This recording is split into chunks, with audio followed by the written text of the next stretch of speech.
Hello friends, नमस्कार। आज हम इस वीडियो में डिस्कस करने वाले हैं कि कोई भी एक कंडक्टर्स है, चाहे वो चार्ज कंडक्टर्स हो, चाहे वो एक कंडक्टर्स हो जिसको हम इलेक्ट्रिक फील्ड में रखते हैं, एक्सटर्नल इलेक्ट्रिक फील्ड में रखते हैं, तो उस चार्ज कंडक्टर्स के अंदर इलेक्ट्रिक फील्ड जीरो क्यों होता है? वाई? कोई भी कंडक्टर्स है, उस कंडक्टर्स के अंदर इलेक्ट्रिक फील्ड जीरो क्यों होता है? आज हम इस ट्यूटोरियल्स में, इस वीडियो में इसी के बारे में डिस्कस करने वाले हैं। और इसी के अपोजिट एक थर्ड कंडीशंस देखते हैं कि एक हमारे पास एक कंडक्टर्स वायर है, इस कंडक्टर्स वायर के अक्रॉस जब हम पोटेंशियल सेटअप करते हैं, एक पोटेंशियल सेटअप करने का मीन इस कंडक्टर्स के अक्रॉस अगर हम एक बैटरी कनेक्ट कर देते हैं 20 वोल्ट की बैटरी, तो इस कंडक्टर के अंदर इलेक्ट्रिक फील्ड जनरेट होता है। इस कंडक्टर्स के अंदर इलेक्ट्रिक फील्ड जीरो नहीं होता। तो क्या रीजन है कि इन दोनों कंडीशंस में इलेक्ट्रिक फील्ड जीरो हो जा रहा है और इस कंडीशन में इलेक्ट्रिक फील्ड जीरो नहीं हो रहा है? तो आज हम इस वीडियो में इसी के बारे में डिस्कस करने वाले हैं। दोस्तों, आप सभी का स्वागत है मेरे यूट्यूब चैनल में। अगर आप नए हैं इस चैनल पर तो हमारे चैनल को प्लीज सब्सक्राइब कर लीजिए और साथ ही साथ नोटिफिकेशन बेल को भी दबा दीजिए। आइए दोस्तों, वीडियो की शुरुआत करते हैं।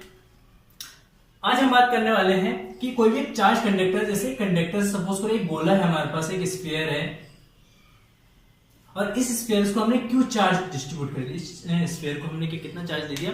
क्यू चार्ज दे दिया। तो जब इस स्फीयर को क्यू चार्ज देते हैं तो इस स्फीयर का पूरा जो चार्ज है, जितना भी हमने क्यू चार्ज दिया, 10 कूलम दिया, 15 कूलम दिया, जितना भी चार्ज हमने इस कंडक्टर्स को दिया है, ये पूरा का पूरा चार्ज जो है इस कंडक्टर के सरफेस पे आ जाता है और इसके अंदर चार्ज जो है वो कितना होता है? जीरो। तो क्या रीजन है?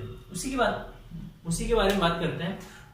तो दोस्तों, हम सभी जानते हैं कि कोई भी कंडक्टर्स होता है, चार्ज कंडक्टर्स होता है, तो चार्ज कंडक्टर के अंदर इलेक्ट्रिक फील्ड जीरो होता है। तो यहाँ पे भी इलेक्ट्रिक फील्ड जीरो है। क्या रीजन है? तो सबसे पहले हम ये देखते हैं कि कोई भी कंडक्टर्स है, चाहे वो कंडक्टर या इंसुलेटर्स है, उसके अंदर कुछ समय के लिए, कुछ सेकंड्स के लिए, कुछ नैनो सेकंड्स के लिए इलेक्ट्रिक फील्ड जनरेट होता है। तो इनिशियली जैसे हम इसको चार्ज देंगे, चार्ज देने से क्या होगा? ये वाला जो हमारा कंडक्टर्स है, इस कंडक्टर्स के अंदर कुछ इलेक्ट्रिक फील्ड जनरेट होगा इनिशियली बहुत ही कम समय के लिए। जैसे सपोज करो इसमें एक इलेक्ट्रिक फील्ड जनरेट हो गया इस डायरेक्शन में। तो जैसे ही एक इलेक्ट्रिक फील्ड जनरेट होता है कंडक्टर्स के अंदर, तो हमें पता है जो कंडक्टर्स होते हैं, कंडक्टर्स में क्या होता है? जो फ्री इलेक्ट्रॉन्स होते हैं वो बहुत ही मात्रा में होते हैं। इंसुलेटर में फ्री इलेक्ट्रॉन्स बहुत ही कम मात्रा में होते ही नहीं है, लेकिन जो कंडक्टर्स होते हैं, कंडक्टर्स के अंदर जो फ्री इलेक्ट्रॉन्स हैं वो बहुत ज्यादा होते हैं। तो इस कंडक्टर्स के अंदर भी फ्री इलेक्ट्रॉन्स है। अब इसके अंदर क्या होता है? इलेक्ट्रिक फील्ड जैसे जनरेट होता है, तो इलेक्ट्रिक फील्ड क्या करता है? किसी भी चार्ज पे एक फोर्स लगाता है, F इज टू QE, एक फोर्स लगाता है। तो इसी फोर्स की वजह से कोई भी इलेक्ट्रॉन्स या प्रोटॉन्स को या कोई भी चार्ज पार्टिकल्स को क्या करता है? मूव करता है। तो इसके अंदर भी फ्री इलेक्ट्रॉन्स है, जैसे पूरे इसमें डिस्ट्रीब्यूटेड है फ्री इलेक्ट्रॉन्स। तो फ्री इलेक्ट्रिक फील्ड क्या करेगा? इस फ्री इलेक्ट्रॉन पे क्या करता है? फोर्स अप्लाई करता है। जैसे फ्री इलेक्ट्रॉन से फोर्स अप्लाई करता है तो इलेक्ट्रॉन्स इलेक्ट्रिक फील्ड के अपोजिट डायरेक्शन, जैसे इस डायरेक्शन में अगर इलेक्ट्रिक फील्ड है तो इलेक्ट्रॉन्स इस डायरेक्शन में मूव करते हैं। तो यहाँ पे जो इलेक्ट्रॉन्स हैं वो सारे के सारे इलेक्ट्रॉन्स क्या करेंगे? इलेक्ट्रिक फील्ड के अपोजिट डायरेक्शन में मूव कर जाएंगे। तो यहाँ पे सारे के सारे फ्री इलेक्ट्रॉन्स क्या करेगा? इसके अपोजिट डायरेक्शन, जिससे क्या होगा? इस साइड के जो फ्री इलेक्ट्रॉन्स है, इस साइड के जो फ्री इलेक्ट्रॉन्स है, वो सारे का सारा फ्री इलेक्ट्रॉन्स मूव करके कहां जाएगा? इस साइड से जाएगा। इससे क्या होता है कि इस कंडक्टर्स के अंदर के जितने भी फ्री इलेक्ट्रॉन्स है, जितने भी लगभग वो फ्री इलेक्ट्रॉन्स इधर से कहां मूव कर जाएंगे? इस साइड।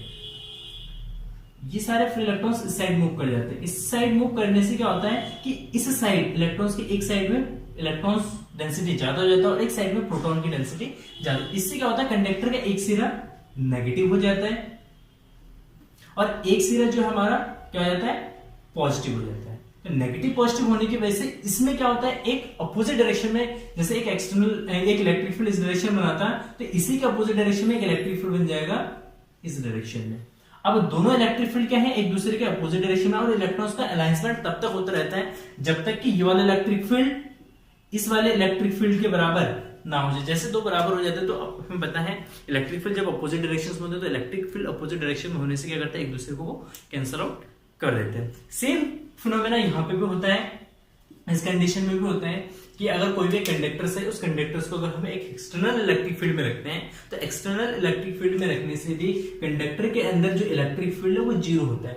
बिकॉज वही रीजन है, जैसे इसके अंदर कुछ सेकंड के लिए फिर वही इलेक्ट्रिक फील्ड जनरेट होगा इस डायरेक्शन में। इलेक्ट्रिक फील्ड जनरेट होने से इसके अंदर जो फ्री इलेक्ट्रॉन्स है वो फिर से क्या होगा? इस डायरेक्शन मूव कर जाएगा। इसी कंडक्टर का ये वाला सिरा जो है नेगेटिव हो जाएगा और ये वाला सिरा जो है वो पॉजिटिव हो जाएगा और इलेक्ट्रॉन का मोशन तब तक होता रहेगा जब तक कि ये even electric field external electric field के बराबर ना हो जाए। जैसे ये बराबर हो जाएगा तो इलेक्ट्रॉन फ्री इलेक्ट्रॉन्स पे नेट फोर्स जो है वो जीरो होगा, और जैसे नेट फोर्स जीरो हो जाएगा तो इलेक्ट्रॉन का मोशन बंद हो जाएगा। उस कंडीशन में दोनों इलेक्ट्रिक फील्ड अपोजिट डायरेक्शन होने की वजह से एक दूसरे को क्या कर देंगे, वो कैंसिल आउट कर देंगे। तो ये तो है दो कंडीशंस की, इसमें और इसमें इलेक्ट्रिक फील्ड जीरो क्यों होता है, बिकॉज इलेक्ट्रॉन्स मूव करते हैं, पोलराइजेशन होता है उसके अंदर, पोलराइजेशन की वजह से इलेक्ट्रिक फील्ड उसके अंदर कैंसिल आउट हो जाते हैं।